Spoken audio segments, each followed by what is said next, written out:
Question क्या था, इंदिरा गांधी मातृत्व पोषण योजना संपूर्ण राजस्थान में किस तिथि से लागू की गई? तो संपूर्ण राजस्थान में लागू की गई कब? 1 अप्रैल 2022 से। घोषणा कब की गई थी? बजट 2020-21 में। शुरू में कौन कौन से जिलों में लागू की गई? तो 5 जिले, बांसवाड़ा, प्रतापगढ़, डूंगरपुर, उदयपुर और 12, और उसके बाद पूरे राजस्थान में कब लागू कर दी गई? तो 1 अप्रैल 2022 से। यहाँ मैंने 3-4 डेट भी लिखी थी इस योजना के तहत, और साथ इसमें खास बात ये थी कि दूसरी संतान के जन्म पर 6,000 रुपये सरकार देती है, और कितने? 5 किस्तों में 6,000 रुपयों का भुगतान किया जाता है। अब चलते हैं आगे अगले क्वेश्चन की तरफ। अगला क्वेश्चन क्या था कि राज्य बजट 2022-23 में घोषित टेक्नोलॉजी आधारित इंडस्ट्री लगाने हेतु बहुमंजिला उद्योग परिसर यानी कि मल्टी स्टोरेज इंडस्ट्रियल कॉम्प्लेक्स का निर्माण कहाँ किया जाना प्रस्तावित है? तो इसमें कौन सी सुविधा थी? प्लग एंड प्ले की सुविधा, जिसमें इंफॉर्मेशन टेक्नोलॉजी या रेडीमेड गारमेंट्स या ज्वेलरी, ये सारी चीज़ों का, उद्योगों का वहाँ निर्माण किया जाएगा। तो इसका आंसर था ए और बी दोनों, यानी कि सालारपुर, ग्रेटर भिवाड़ी और बोरानाड़ा, जोधपुर, इन दोनों में ये मल्टी स्टोरेज इंडस्ट्रियल कॉम्प्लेक्स का निर्माण किया जाएगा, और दोनों के लिए 250 करोड़ रुपए का बजट आवंटित किया गया। नेक्स्ट क्वेश्चन क्या था, राज्य बजट 2022-23 में घोषित संस्थान जो कि संबंधित स्थान के साथ सुमेलित नहीं है? तो उत्तर था इसका अजमेर, क्योंकि ई वेस्ट रिसाइकिल पार्क कहाँ बनाया जा रहा है? जोधपुर में बनाया जा रहा है। जब बांसवाड़ा की बात आई थी, बांसवाड़ा में बनाया जा रहा है वैदिक गुरुकुल, कौन सी यूनिवर्सिटी में? तो ये गोविंद गुरु विश्वविद्यालय में वैदिक गुरुकुल बनाया जा रहा है। तभी गोविंद गुरु के नाम के साथ मैंने सारी चीज़ें बताई थी, जैसे इन्होंने संत सभा की स्थापना की 1883 में, साथ ही कहाँ पे की? तो सिरोही में की। इनका नाम इंपॉर्टेंट क्यों था? क्योंकि मानगढ़ धाम की वजह से अभी ये चर्चा में चल रहा है। प्रधानमंत्री की अभी वहाँ मीटिंग हुई, रैली हुई, चुनावी रैली हुई, मुख्यमंत्री भी वहीं थे, साथ ही गुजरात में भी कुछ दिन पहले एक मोरबी वाली घटना हुई, दुर्घटना हुई, तो उस वजह से भी आसपास की चीज़ें चर्चा में है, गुजरात भी चर्चा में है, और उससे संबंधित जो राजस्थान का लगता हुआ एरिया है मानगढ़ धाम, वो चर्चा में है। तो चर्चा में है तो क्वेश्चन पूछा जा सकता है इस पूरे घटनाक्रम पर, यानी कि मानगढ़ धाम पर जो पुस्तक लिखी गई, कौन सी पुस्तक? तो हरिराम मीणा द्वारा धूणी तपे तीर, और इसी उपन्यास पर आधारित एक फिल्म बनाई गई जंगल में जलियांवाला, जिसके डायरेक्टर कौन थे? अनुराग शर्मा, और इस फिल्म को 2011 जयपुर इंटरनेशनल फिल्म फेस्टिवल में अवार्ड भी मिला था। मानगढ़ धाम की घटना कब हुई? 17 नवंबर 1913, जहाँ जो मेजर बैली है उसने इस पूरे प्लान बनाया, मतलब इस पूरी योजना, गोली जो वहाँ चलाई गई गोलीकांड की पूरी योजना किसने बनाई? मेजर बैली। और गोली चलाने का आदेश किसने दिया? जेपी स्टॉकले। ये सारी बातें थी जो मैंने इसलिए कही थी आपसे कि करंट अफेयर्स की जो चीज़ें हैं, अगर वो आपकी ज्योग्राफी से, हिस्ट्री से, इकोनॉमिक्स से, या किसी और भी सब्जेक्ट से, जैसे जनरल साइंस एंड टेक्नोलॉजी से अगर रिलेट कर रही हैं, तो उससे संबंधित वो चैप्टर आप साथ के साथ पढ़ लें, ताकि आपको एग्जाम में ये सिलेबस का बर्डन आपको कम से कम होता जाएगा, और वहाँ से आपकी तैयारी ज़्यादा से ज़्यादा होती जाएगी, जहाँ से क्वेश्चन पूछे जाने की संभावना ज़्यादा है। अब चलते हैं आगे अगले क्वेश्चन। मुख्यमंत्री work from home job work योजना की घोषणा कब की गई? तो कब की गई थी? ये बजट 2022-23 में, जिसमें क्या था कि घर बैठे महिलाएं जो हैं वो घर से काम कर सकें, इनको घर पे जॉब मिल सके, और आगामी 1 वर्ष में 20,000 महिलाओं को योजना, मतलब रोजगार देने की ये योजना थी। अगला क्वेश्चन, राज्य बजट 2022-23 के तहत प्रदेश में संचालित इंदिरा रसोइयों की संख्या बढ़ाकर कितनी कर दी गई है? तो संख्या बढ़ाकर कुल कितनी कर दी गई है? 1,000, जिसमें शुरुआत जब की थी तो 358 थी, उसके बाद 512 और शुरू कर दी गई, टोटल हो चुकी है 870, और जो 1,000 की जानी है वो कब तक की जानी है? 19 नवंबर 2022 तक।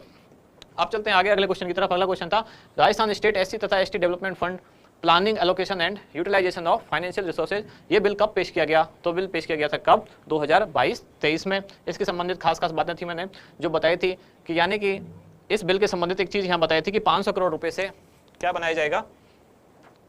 ये SC and ST development fund जो पहले बनाया गया था, तब इसका फंड रखा गया था 100 करोड़ रुपए, जिसको बाद में बढ़ाकर यानी कि इस बजट में कर दिया गया 500 करोड़ रुपए। और ये 500 करोड़ रुपए किस किस तरह से आवंटित किए जाएंगे? तो 200 करोड़ रोजगार और कृषि में, 150 करोड़ शिक्षा सामाजिक सुरक्षा में, और 150 करोड़ आधारभूत संरचना निर्माण में।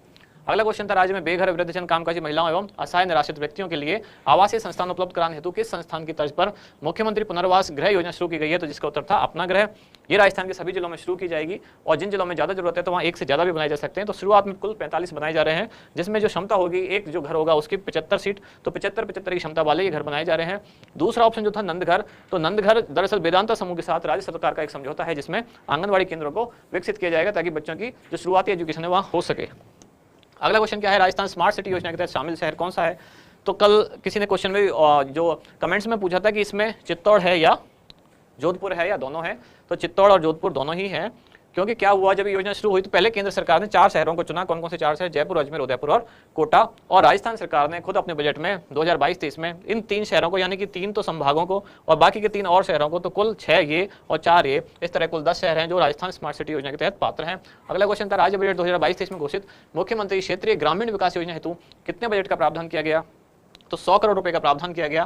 क्षेत्रीय ग्रामीण विकास योजना में क्या था कि ऐसे जो क्षेत्र हैं जो दुर्गम हैं, दूरस्थ हैं, पहुंचना जहाँ कठिन है, पिछड़े हुए क्षेत्र हैं, उनमें आधारभूत संरचना के विकास के लिए ये योजना लाई गई।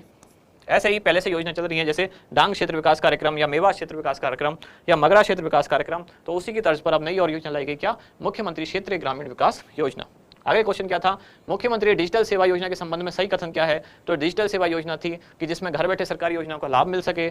1,33,00,000 महिलाओं को निःशुल्क स्मार्टफोन दिया जाएगा और उसके साथ 3 साल तक फ्री में इंटरनेट दिया जाएगा और उसके तहत सरकार का लगभग 2500 करोड़ रुपए वार्षिक व्यय प्रस्तावित है। यानी कि ये सारी चीजें इसका उत्तर है। बजट 2022-23 के अनुसार राज्य की राजस्व प्राप्ति का सबसे बड़ा स्रोत कौन सा है? तो मैंने बताया था कि ऑप्शन में 4 कर ही दिए गए, 4 टैक्स दिए गए हैं। तो इन चारों में से जो सबसे ज्यादा राजस्व प्राप्ति होती है वो किससे होती है? केंद्रीय करों में हिस्सेदारी से। और कितनी? लगभग 14%। एग्जैक्ट था 14.21। बाकी इसके बाद दूसरे नंबर पर था वस्तु एवं सेवा कर, राज्य वाला, फिर है बिक्री कर और फिर है राज्य उत्पाद कर। आप देखते हैं अगला क्वेश्चन क्या था, राज्य बजट 2022-23 के अनुसार राज्य के योजनागत व्यय में सर्वाधिक हिस्सा किसका है? यानी कि राज्य का जो खर्चा होता है योजनाओं पर, तो कौन सी तरह की योजनाओं पर ज्यादा खर्चा होता है राज्य का? तो सामाजिक एवं सामुदायिक सेवाएं, इन पर सबसे ज्यादा जो राज्य सरकार खर्च करती है। दूसरे नंबर पर आता है ग्रामीण विकास, फिर आता है विद्युत और फिर आता है कृषि एवं संबद्ध सेवाएं। अगला क्वेश्चन, राजस्थान हाउसिंग बोर्ड यानी कि RHB मंडल द्वारा आवासों के निर्माण की गुणवत्ता का संपूर्ण कार्य की प्रभावी निगरानी सुनिश्चित करने हेतु कौन सी मोबाइल एप्लीकेशन विकसित की गई है? जिसका उत्तर था सजग। अगला प्रश्न था, बाड़मेर का शुभंकर कही जाने वाली मरु लोमड़ी का अस्तित्व हाल ही में किस रोग के कारण खतरे में आ गया था? तो इस क्वेश्चन पे इन चारों जो रोग हैं, बीमारियां हैं, इन पे हमने काफी लंबा डिस्कशन किया था। कल की जो वीडियो थी उसमें से काफी पार्ट इसी पे था। चारों इंपॉर्टेंट है। लंपी पे मैंने अलग से पूरी एक स्लाइड में डिस्कशन किया था। इसका उत्तर था सर्कोप्टिक मेज। ये सर्कोप्टिक मेज एक परजीवी के कारण होता है और ये डॉग फैमिली जिनमें भेड़िया, कुत्ता, लोमड़ी, सियार इस तरह के जानवर आते हैं उन सब में ये बीमारी होती है। ये इनकी त्वचा पर पाए जाने वाला एक परजीवी है, कीड़ा है, सर्कोप्टिक स्कैबी जिसको बोलते हैं।